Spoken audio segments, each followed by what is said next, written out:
Heel gezekende Sabbat. Het is fijn om weer de dienst online te mogen doen, samen te mogen doen. En we zijn zo dankbaar tot de Heer en alles voor wat Hij voor ons gedaan heeft gedurende de 6 dagen.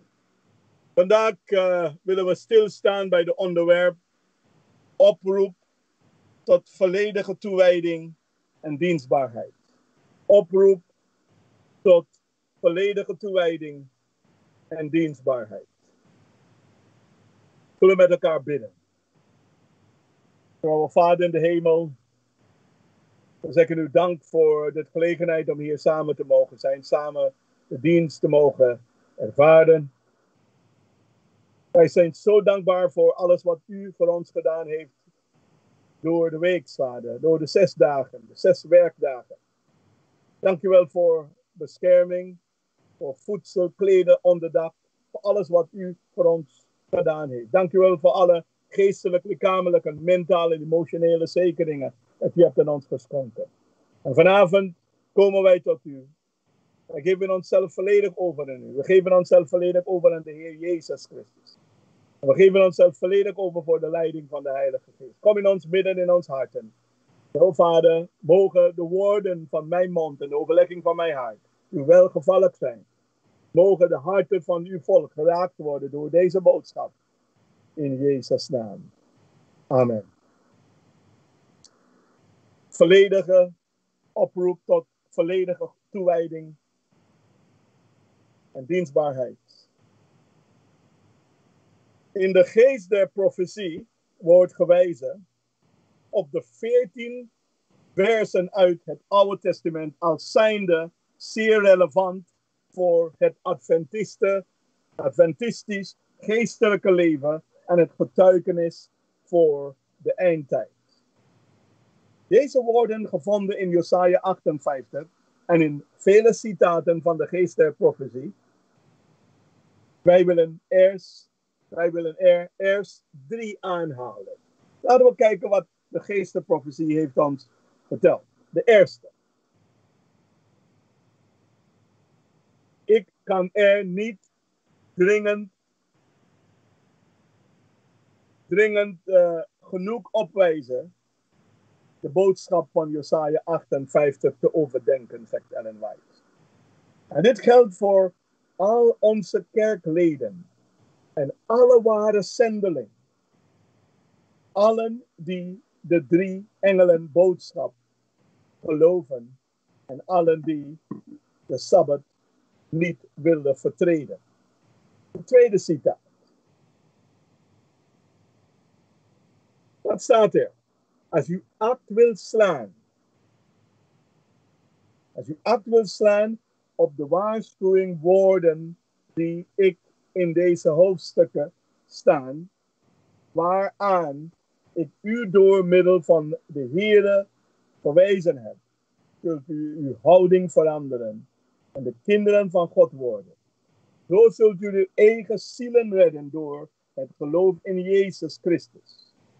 U zult de advies aanvaarden die u gegeven wordt in het 58ste hoofdstuk van Jesaja. Dat wordt gevonden in Getuigenissen voor Predikanten, bladzijde 126. De derde citaat. Het 58ste hoofdstuk van Jesaja bevat waarheden voor Gods volk. En hierin zien wij hoe de medische zendingswerk en de evangelieprediking moeten worden gecombineerd. Wanneer de boodschap en de wereld wordt gebracht. Boek Evangelisatie, bladzijde 516. Gezien dit dringende advies is het belangrijk zich af te vragen waarom dit deel van Gods woord zo duidelijk wordt aangegeven ter overdenking in deze tijd. Door de jaren heen is er aangehouden gewijzen op Jesaja 58 vers 13 en 14. En we houden om dat te citeren over de Sabbat. Over het algemeen wordt gezegd dat wij waarlijk Gods volk zijn, omdat wij de Sabbat houden.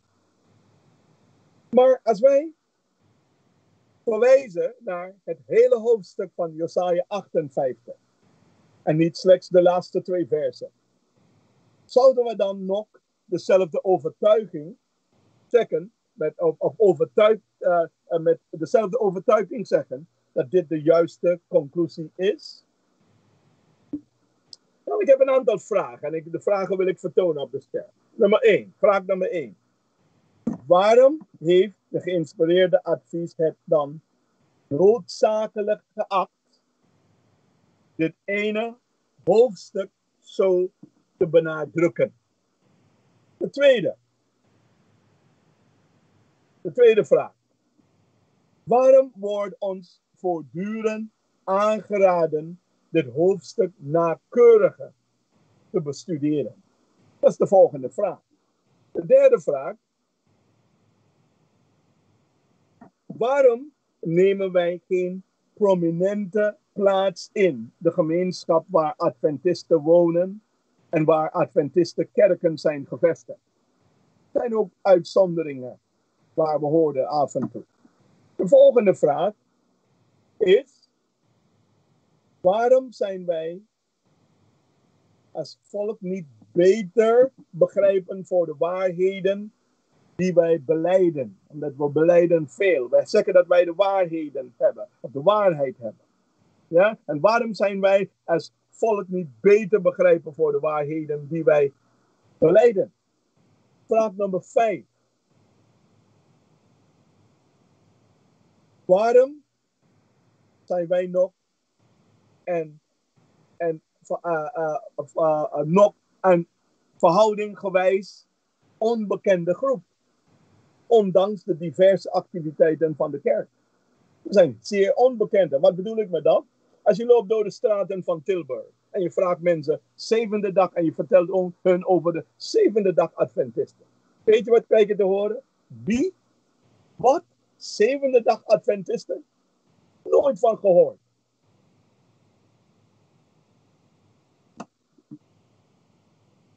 Zodat we nog iets vertonen op de scherm. Zou het kunnen dat de kerk tekort schiet in Gods doel? Als wij het geïnspireerde advies goed zullen lezen, zouden we ontdekken dat onze aandacht doorlopend worden gevestigd op de studie van het gehele hoofdstuk van Jesaja 58 in plaats van slechts de laatste 2 versen.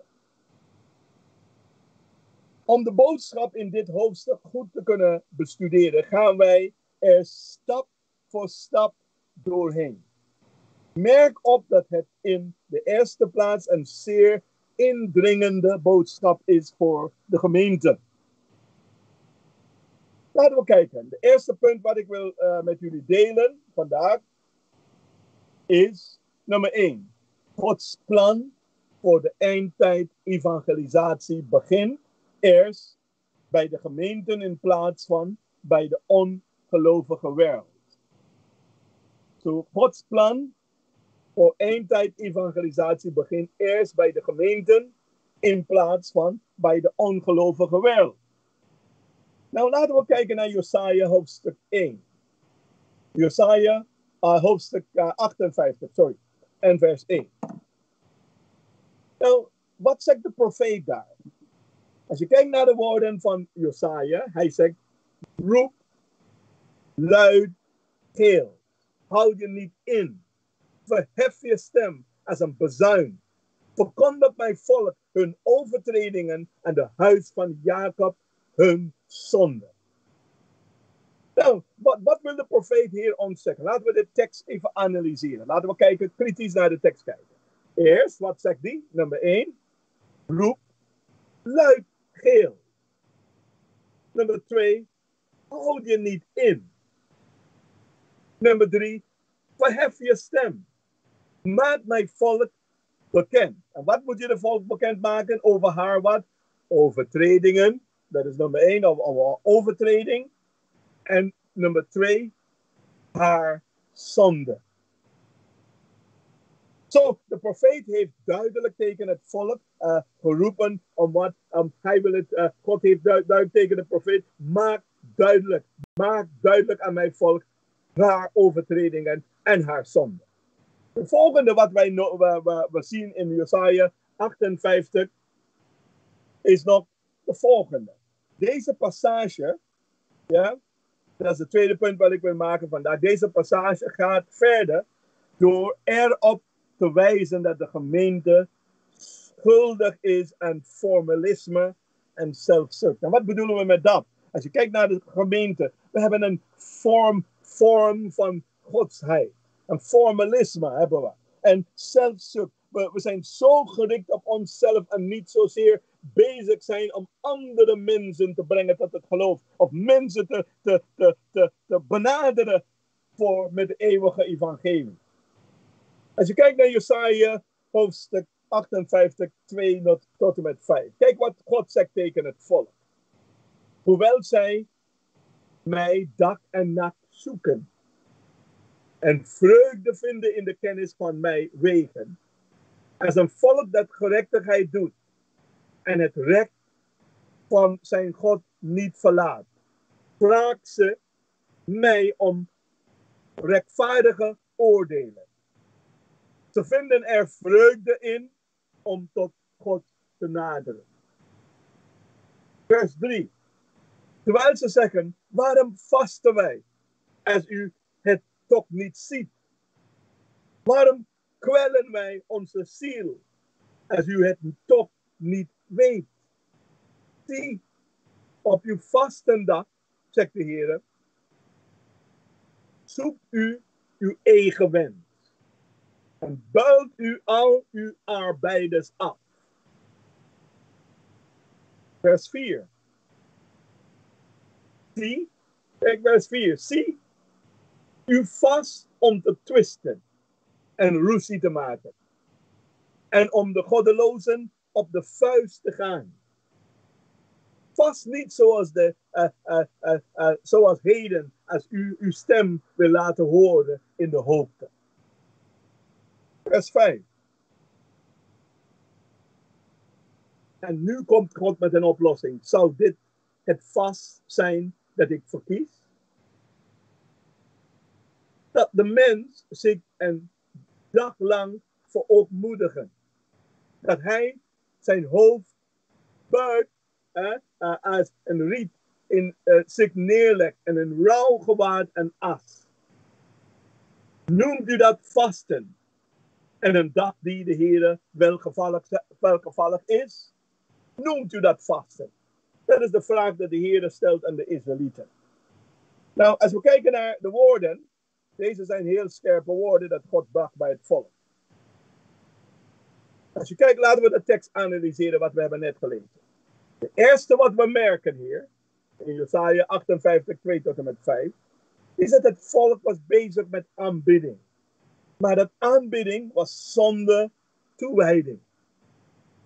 Gebed, heel veel gebed. We beden, maar geen actie ondernemen. Om dingen te doen voor de Heer. De derde punt was kennis zonder praktijk. De mensen wisten heel veel van Gods woord. Ze weten wat de Heer van hun verwacht. Maar wat?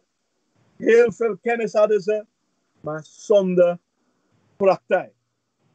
Nou, als we dit gaan analyseren, dan komen we tot deze twee conclusies. Nummer 1. Ze hadden dat zonde van formalisme en zelfzucht. Het volk was zo bezig met zichzelf dat ze brengen dat boodschap wat God wil aan het volk brengen, niet aan de andere mensen, de mensen om hun heen, de andere volgeren. Zo zonde van formalisme, met andere woorden, en ze geven aan dat ze toegewijd waren, maar ze waren helemaal zelfzuchtig, met andere woorden, vol van hunzelf.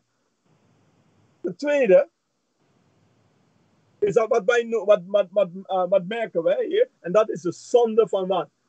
Van nalatigheid. De zonde van nalatigheid. En dat is, wat bedoelen we met dat? Het volk leest heel veel over Gods woord. Ze weten wat God van hun verwacht.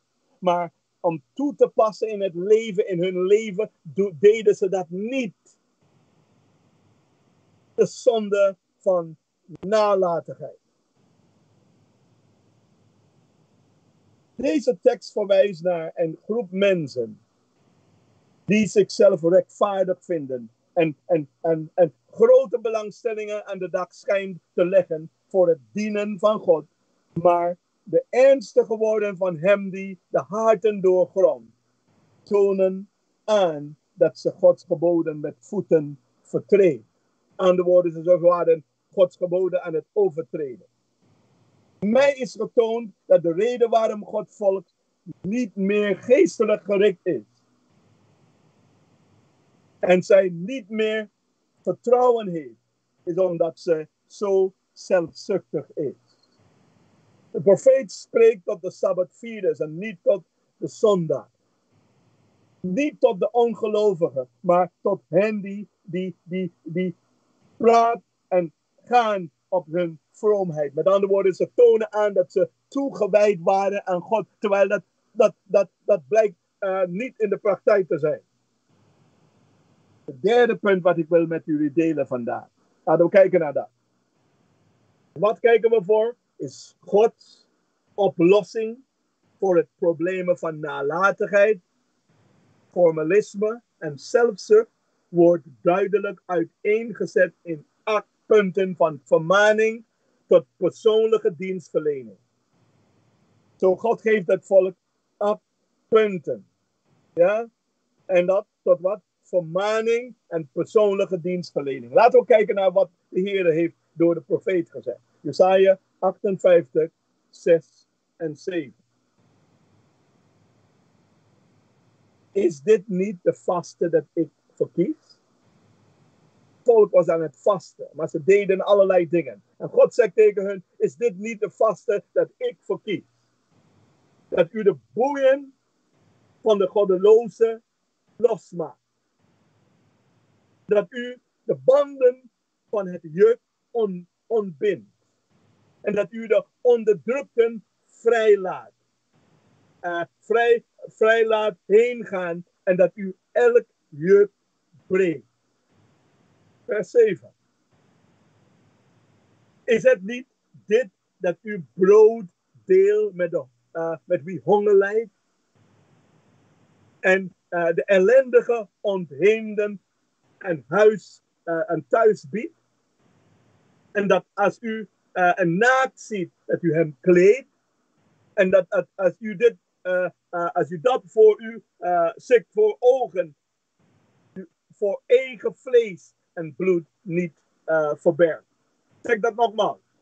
Is het niet dit dat u uw brood deelt met wie honger lijdt?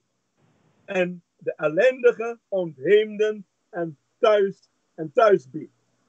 En dat als u een naakt ziet, u hem kleedt. En dat u zich voor uw eigen vlees en bloed niet verbergt. Wat zien wij hier? Zijn 8 punten. Laten we dat even samenvatten.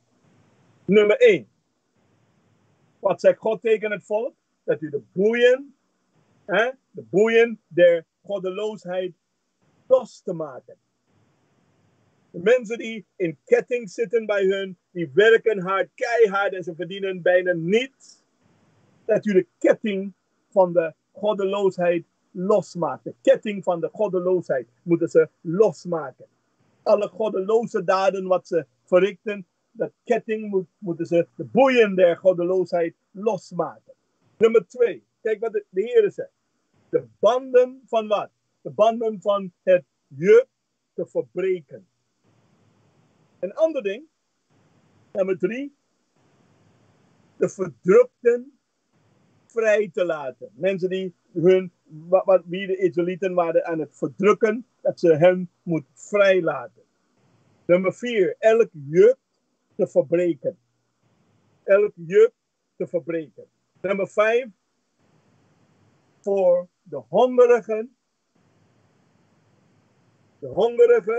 uw brood breekt. Nummer 6.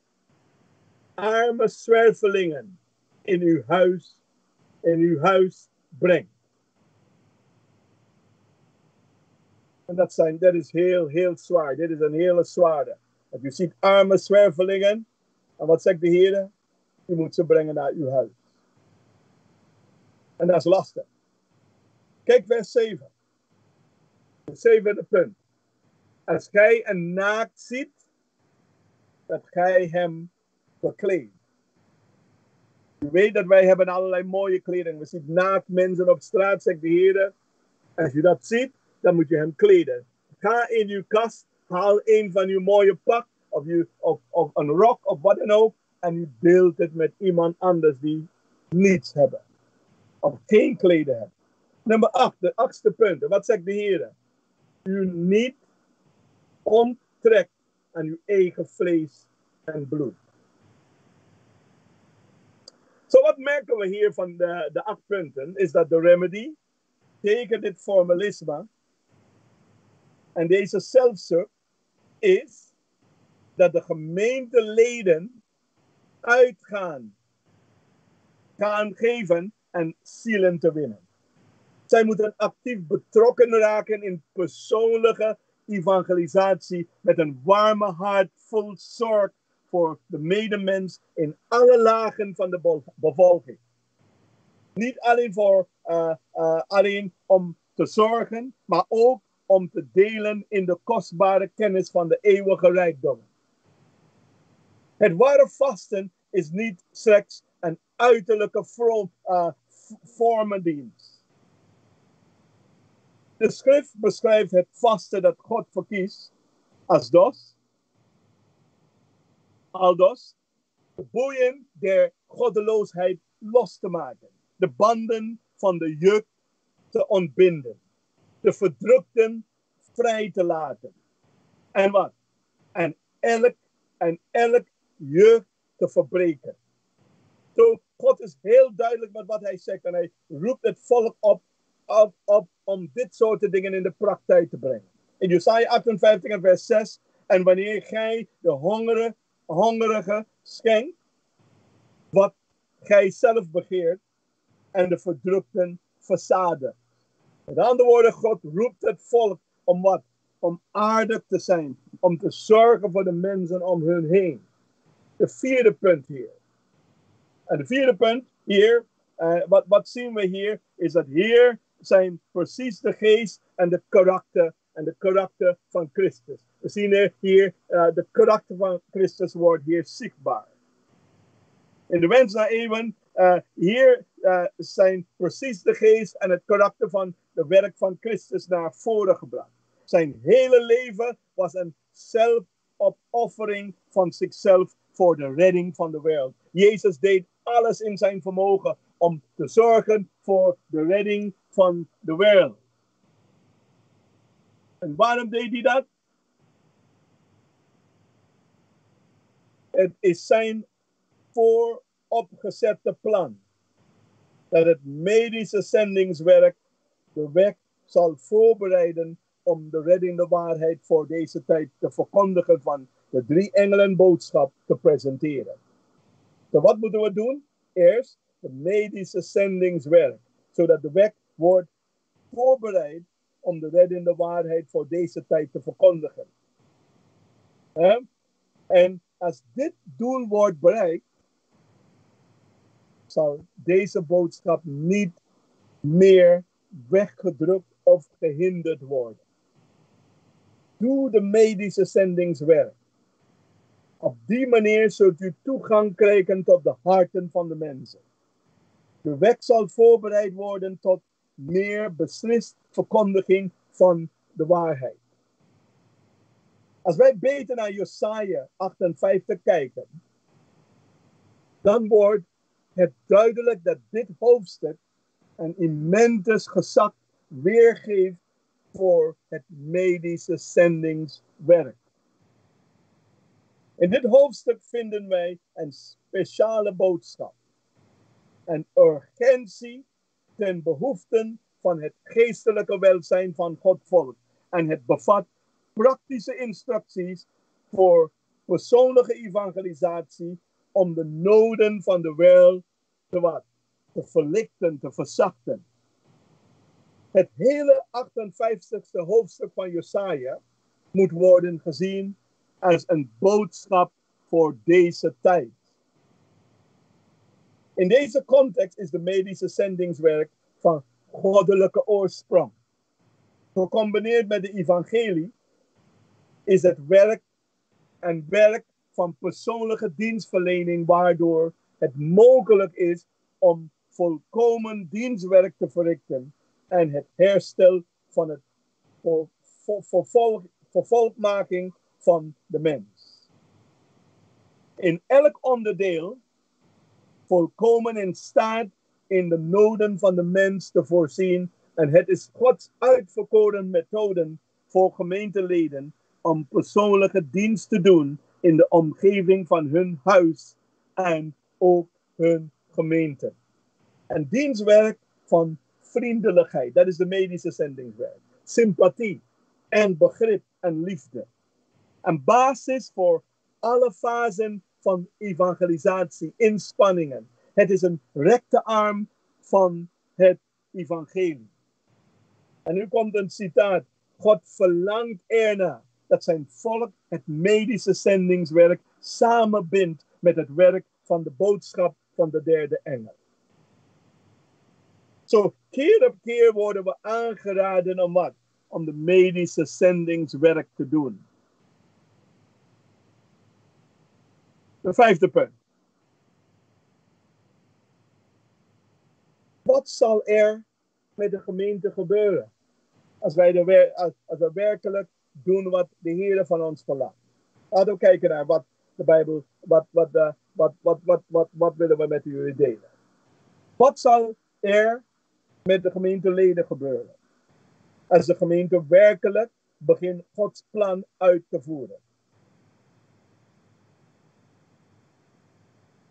Laten we kijken naar het tweede stukje van de dia's, tweede dia's.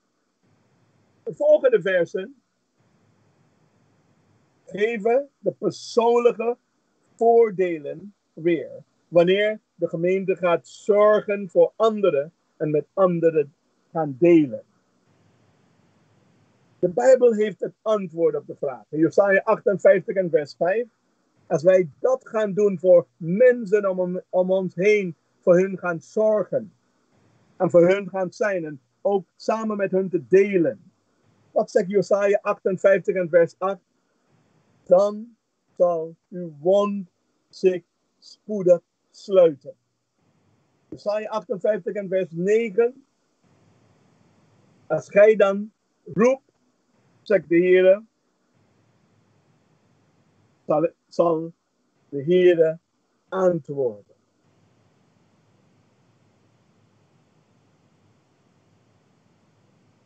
Vers 11.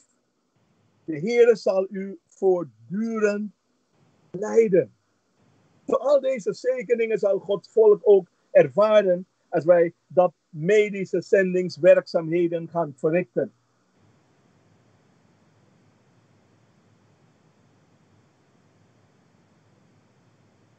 Laten we kijken naar dit citaat.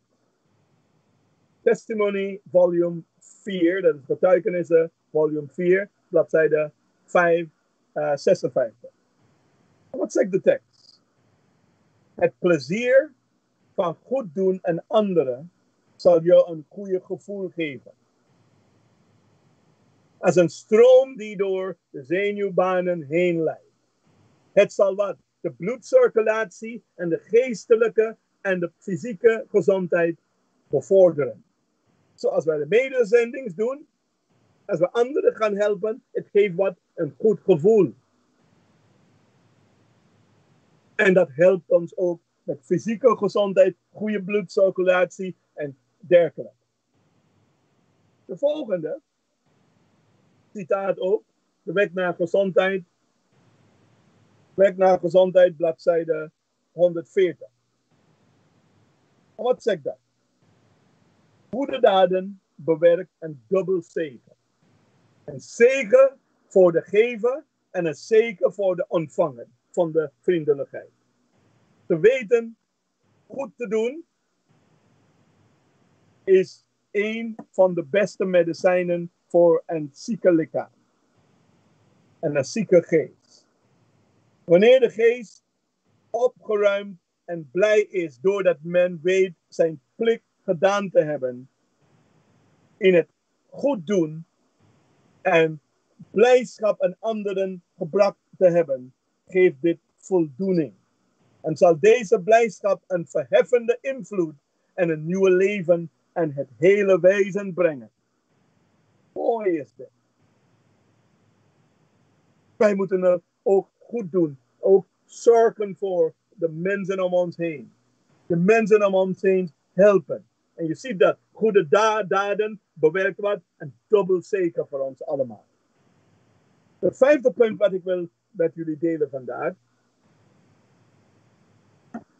Wat zal de invloed van de gemeenten op de wereld zijn? Wat voor invloed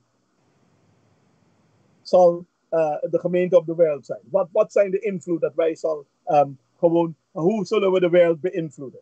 Of de omgeving beïnvloeden? Wat zal het effect zijn van de invloed van de gemeenten op de wereld wanneer Gods plan wordt uitgevoerd? Merk op hoe de waarheid prominenten op de voorgrond komt wanneer het wordt gedeeld. In Jesaja 58 en vers 8, wat zegt de Bijbel? Dan zal uw licht doorbreken als een dageraad. En uw wond zich spoedig sluiten. Uw heil zal voor u uitgaan. De heerlijkheid des Heeren zal u achterhoede zijn. Met andere woorden, om dat kort te zeggen, de Heer zal ons helemaal zegenen. En we zullen ook een licht zijn voor de mensen om ons heen. Kijk uit Jesaja 58 en vers 10. Als u,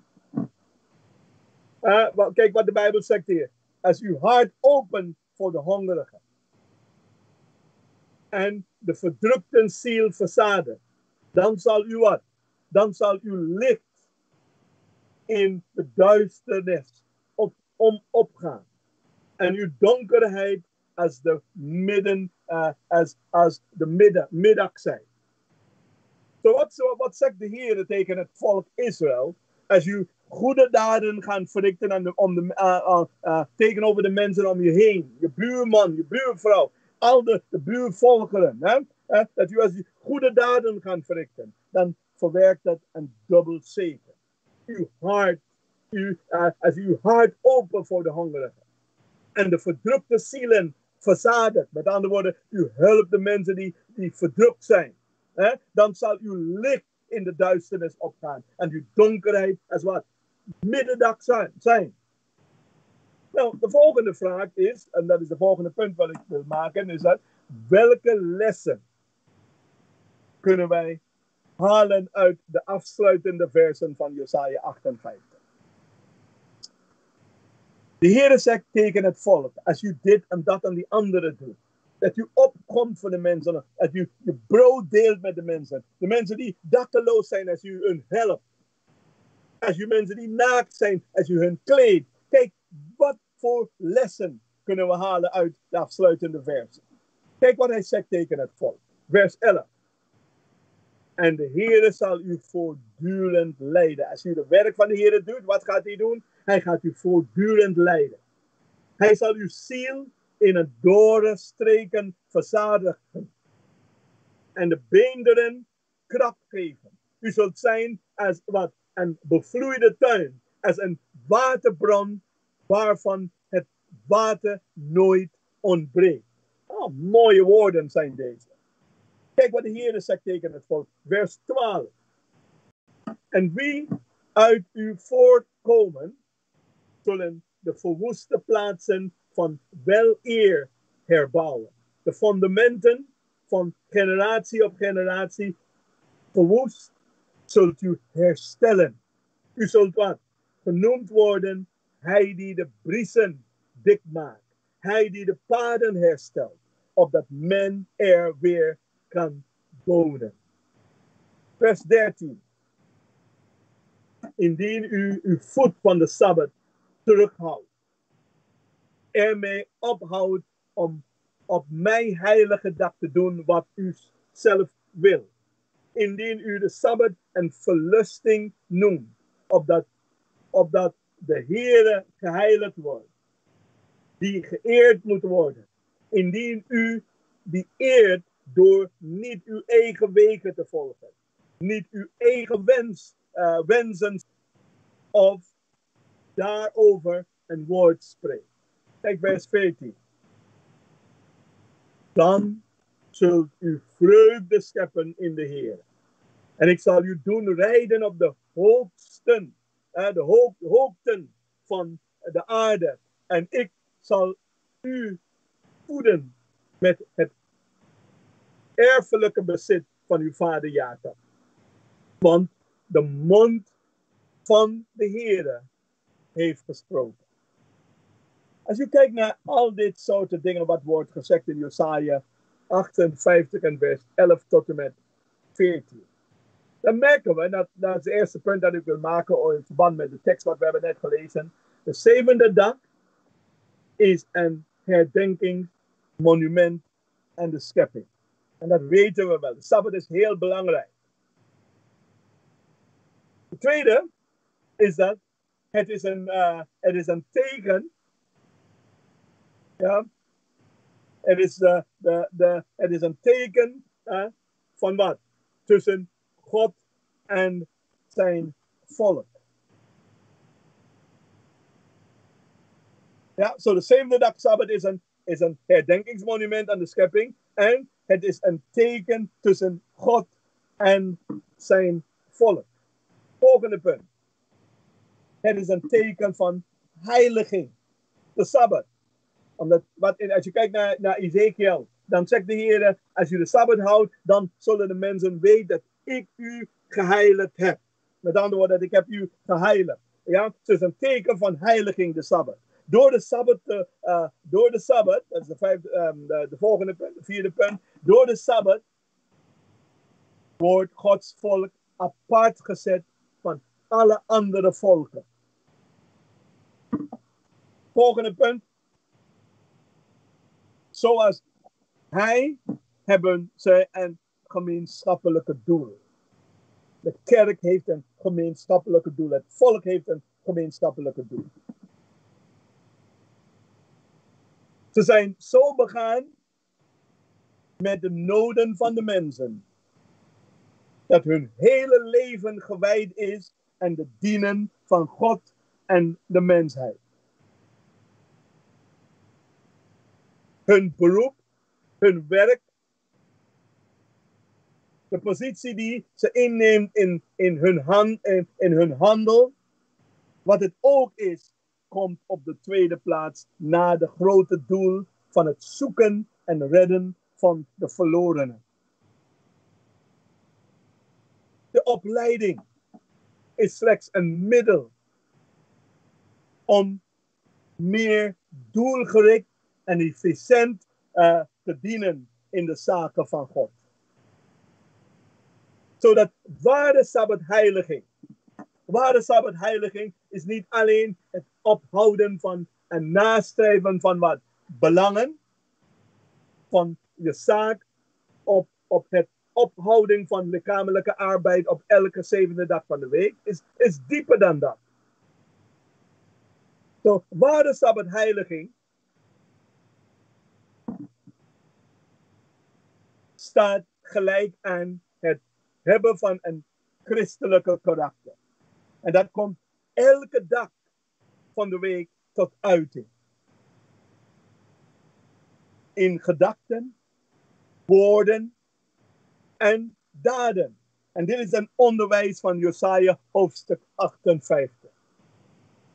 Dit hoofdstuk over de medische zendingswerk belicht het leegheid van de van wat wij noemen de vormendienst in het geloof en de sabbatheiliging. De geestelijke leegheid die het resultaat is van een leven dat volledig in beslag genomen wordt door dagelijkse striving van wat? Striving naar zelfbevrediging. Maar het gevolg dat het vitale contact met de levende God ontbreekt. En dit is volgens Jesaja 58 zonde en zielvernietigende zonde. En de vraag is dus simpel. Waar staat de belijdende zevende dag Adventisten in het licht van Jesaja 58?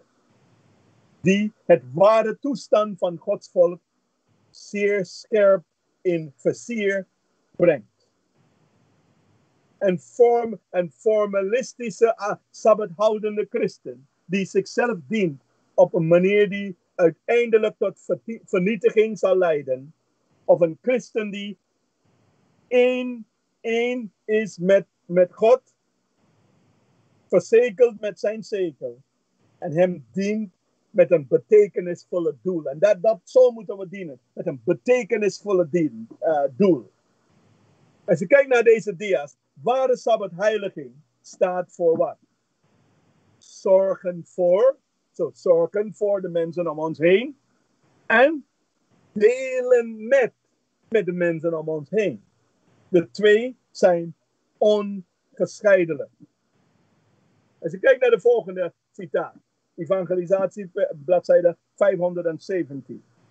Op hen die de Sabbat van de Heere in ere houden, ligt een verantwoordelijkheid om het werk van barmhartigheid en weldadigheid te doen. De medische zendingswerk moet verenigd worden met Gods boodschap en moet verzegeld worden met Gods zegen. Zo we worden continu aangeraden om wat? Barmhartig te zijn voor mensen om ons heen. Te zorgen voor mensen om ons heen. Delen met mensen om ons heen. Ja? En daarom ziet u dat dit is heel belangrijk voor ons allemaal. Nou, wat is dat medische zendingswerk? Wat is dat? De medische zendingswerk is het evangelie van genezing. Van zegen en van versterking. Dat betekent dat u leert hoe je moet met kruiden omgaan. U leert hoe je moet met zieke mensen omgaan. U leert hoe je moet met de mensen helpen die ziek zijn. Mensen met kanker, in plaats van allerlei voedsel te eten. U kunt hun leren om ook groenten, of de groenten goed te wassen van al die chemicalen. U kunt ook mensen leren om ook natuurlijke kruiden te gebruiken om hun te helpen om genezen te worden. Door de medische zendingswerk is het evangelie van genezing en van zegen en van versterking. En dit wat Jesaja 58 presenteert. Dit is wat Jesaja. Maar vaak wordt dit hoofdstuk verkeerd begrepen. Omdat waarom? Het concept dat wij de Sabbat vieren alleen ons het recht geeft om herstellen van de briezen en herbouwen van de straten, om in te wandelen, genoemd te worden, gaat niet wanneer wij Jesaja in zijn geheel onderzoeken. En in het bijzonder wanneer wij de uitgebreide adviezen in de geest der profetie over dit hoofdstuk bestuderen. Dan merken we dat God roept ons om meer te doen dan wat wij nu aan het doen zijn. Laten we kijken naar dit citaat. Wij kunnen alleen echte herstellers van de briezen en herbouwen van de straten zijn, als wij de hele onderwijs van de schriftgedeelten toepassen en volgen in de voetsporen van Christus, de ware medische zendeling.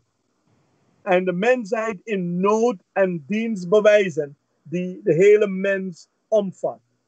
Om te wat? Hervormen, te genezen en te herstellen. Nou, om te eindigen vandaag. We hebben heel wat ook nagekeken, ook van de toepassing van Jesaja. Zoals we echte herstellers willen zijn van de briezen. Herbouwers van de straten willen zijn. Dan moeten we alle woorden van Jesaja toepassen in ons leven. En dan moeten we het voorbeeld van Jezus Christus volgen. De ware medische zendeling. Nou, Jezus heeft ons iets geleerd. Als je kijkt naar dit boodschap van Jesaja 58. Dan merken we dat Jezus past ditzelfde boodschap van Jesaja toe in Matthäus hoofdstuk 25. En dat willen we eindigen om daar een beetje na te kijken. Wat Matthäus 25 zegt. Laten we kijken. Matthäus 25, vers 31 tot 34. Kijk nu hoe Jezus dit boodschap van Jesaja 58 toepast in Matthäus hoofdstuk 25. Vers 31. Wanneer de Zoon des Mensen zal in zijn heerlijkheid en wat? En dan zien we dat wat? In zijn heerlijkheid en alle engelen met hem, dan zal hij zitten op de troon van zijn heerlijkheid. En voor hem zullen al de volken bijeengebracht worden. En hij zal ze van elkaar scheiden, zoals een herder de schapen van de bokken scheidt. Kijk vers 33. Hij zal de schapen aan zijn rechterhand zetten, maar de bokken aan zijn linkerhand. Dan zal de koning zeggen tegen hen die aan zijn rechterhand zijn: kom, gezegend van mijn vader. Beërf het koninkrijk dat voor u bestemd is van de grondlegging van de wereld. Het gaat verder.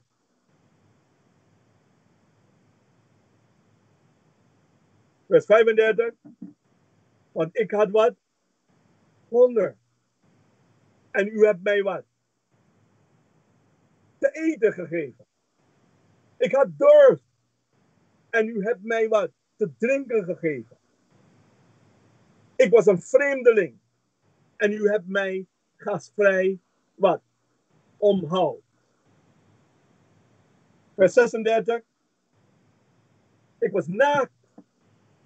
En u hebt mij gekleed. Ik ben ziek geweest. En u hebt mij bezocht.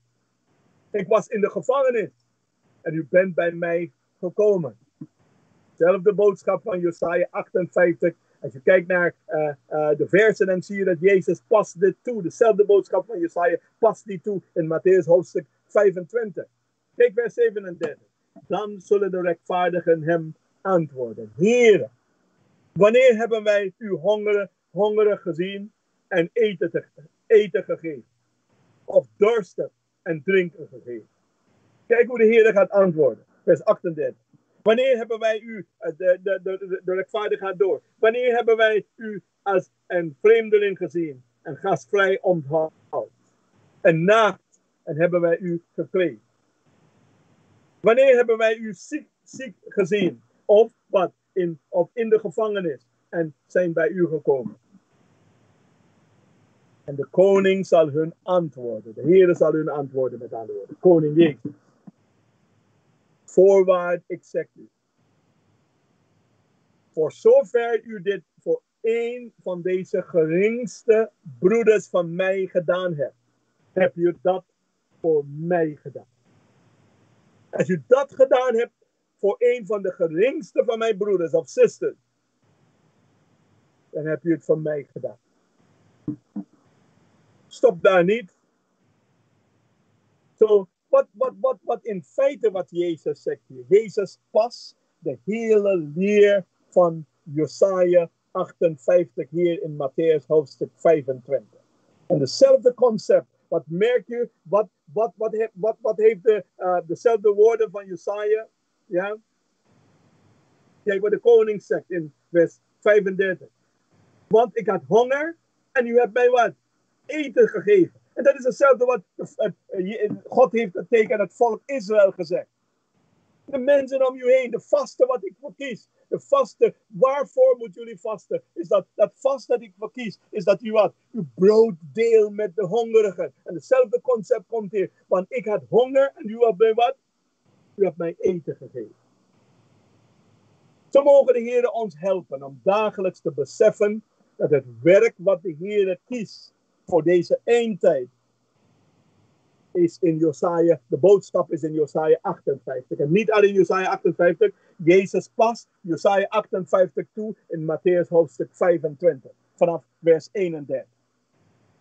Zo mogen de Heer ons helpen, broers en sisters, te beseffen, als wij bekendheid willen hebben, als wij een indruk willen maken aan de volk om ons heen, aan alle mensen in Tilburg, dan moeten we voorzien in de noden van de mensen. Als de mensen honger hebben, dan moeten ze komen bij Amigo. Als ze dorst hebben, dan moeten ze ook bij Amigo kunnen komen. Als ze vreemdelingen zijn, dan Amigo gaat ze opvangen. En als ze, dan, als ze wat in de gevangenis zijn, als ze kleden nodig hebben, wie gaat voorzien in dat? Amigo gaat voorzien in de kleden. Als ze in de gevangenis zijn, dan wat? Amigo gaat bij de mensen.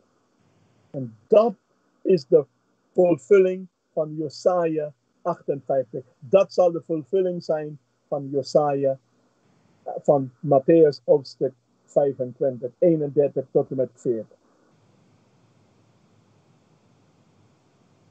Ik denk dat de boodschap van Jesaja 58 en Matthäus 25 zijn duidelijk.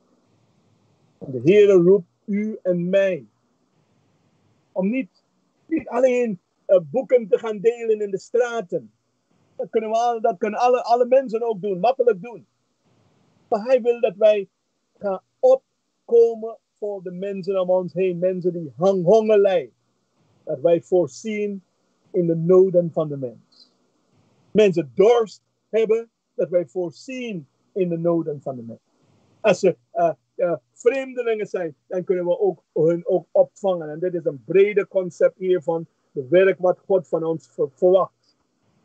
Als ze naakt zijn, kunnen we hun ook kleden. Als ze ziek zijn, kunnen we hun ook opzoeken in het ziekenhuis. In de gevangenis kunnen we hun ook opzoeken. Ik denk dat als de kerk wil een indruk hebben, een impact hebben op de maatschappij, dan moeten we deze dingen allemaal in de praktijk brengen. En wat wil ik de Heer vragen in mijn sluiting hier vanavond? Is om mij te helpen om al de boodschap van Jesaja 58 en de boodschap van Matthäus hoofdstuk 25, 31 tot en met 40 toe te passen. In mijn eigen leven, in het leven van ons allemaal. Dat wij als kerk zijnde, dat wij passen deze boodschap toe. Zodat wij de eer kunnen geven aan de machtige naam van de Heer. Zodat de machtige daden van de Heer ook kenbaar kunnen worden. Dat wij ook dat bekend kunnen maken aan het volk om ons heen. Vandaag wil ik de Heer vragen om mij te helpen. Om de boodschap van Jesaja 58 toe te passen.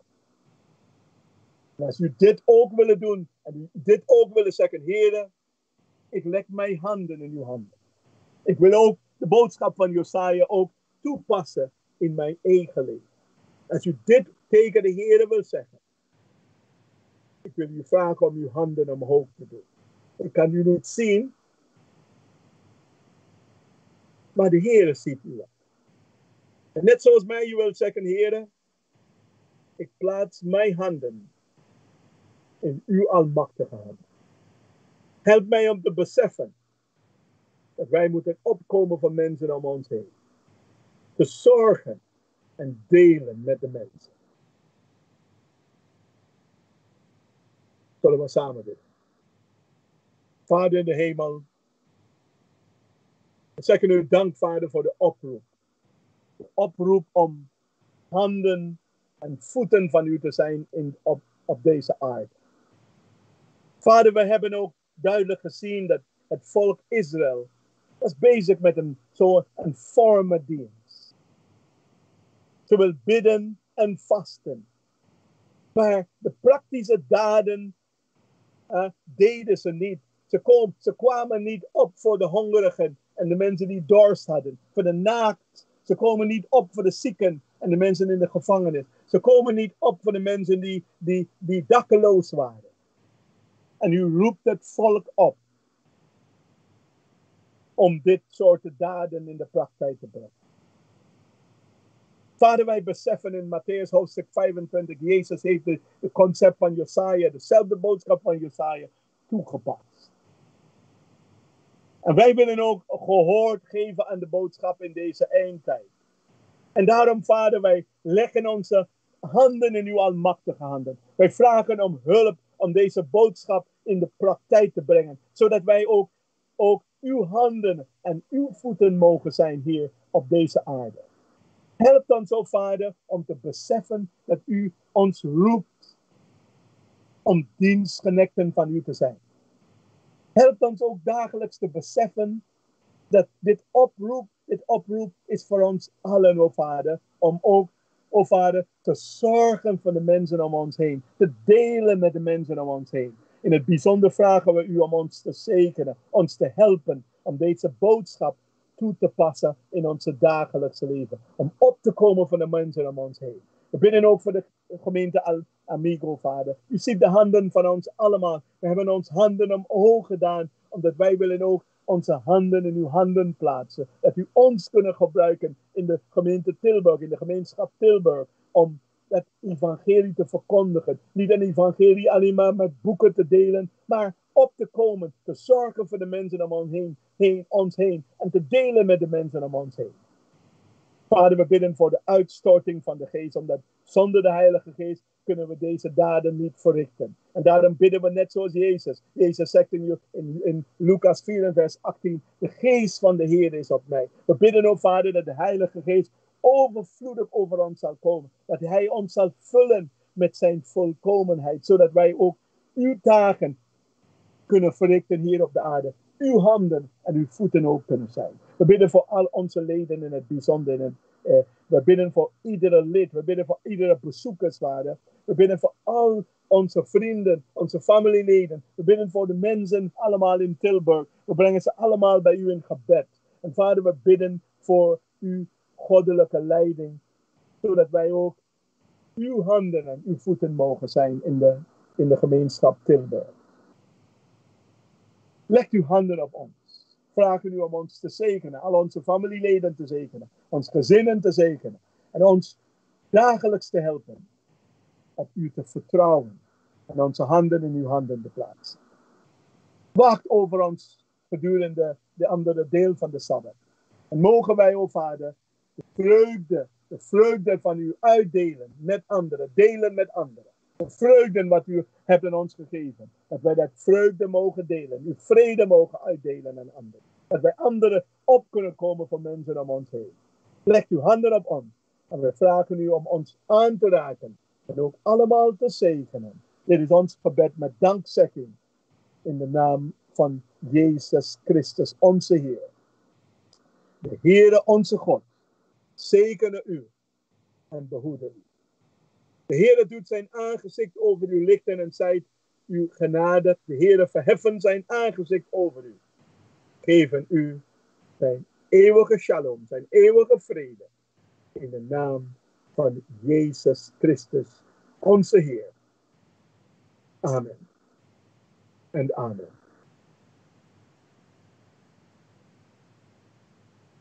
We wensen jullie allemaal, broers en zusters, een heel gezegende Sabbat. Mogen de Heere u en mij ook rijkelijk zegenen. Mogen de Heere ons helpen ook te beseffen dat wij ook zijn handen en voeten ook moet zijn hier op deze aarde, omdat Hij heeft ons geroepen. Mogen wij ook beseffen dat Hij roept ons om te zorgen voor mensen om ons heen. En ook niet alleen te zorgen, maar ook te delen met de mensen. Mogen Hij ook ons helpen deze dagen allemaal de praktijk te brengen. God zeker toegewenst. Heel feliz Sabbat en bendición. God zeker toegewenst.